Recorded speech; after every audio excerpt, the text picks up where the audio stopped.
Team India.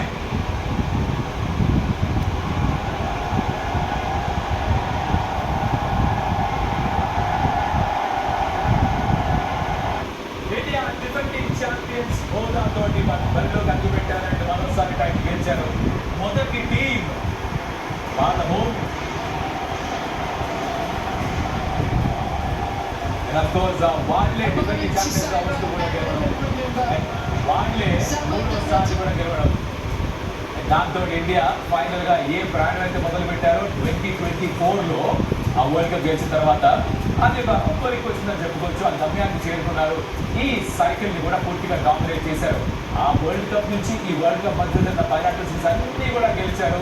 And of course ఈ world cup కూడా world cup చేజారిపోయిందో అదే వేదికలో మరోసారి ఒక T20 world cup course format మారింది, కానీ వరల్డ్ ఛాంపియన్స్ గా మారారు. 1,00,000 మంది ప్రేక్షకుల ముందర ఈ మ్యాచ్ గెలిచి ఈ ట్రోఫీ సొంతం చేసుకున్నారు. ఫైర్ వర్క్స్ మొదలైపోయాయి. ఫైర్ వర్క్స్ 5 గంటల ముందరే మొదలయ్యాయి. అభిషేక్ అండ్ సంజయ్ శాంసన్ బ్యాటింగ్ దిగినప్పుడు అక్కడి నుంచి మొదలు పెట్టుకుని ఇప్పటిదాకా ప్రతి ఒక్క క్షణం, ప్రతి ఒక్క నిమిషం, ప్రతి ఒక్కరు కూడా దాన్ని ఎంతగానో ఆస్వాదించారు. ఇప్పటి గురించి కూడా మాట్లాడదాం అఫ్కోర్స్, బట్ ఈ క్షణాన్ని ఆస్వాదించండి, దీన్ని మళ్ళీ మళ్ళీ చూసుకుంటూ ఉండండి. ఎందుకంటే ఇండియన్ క్రికెట్ టీమ్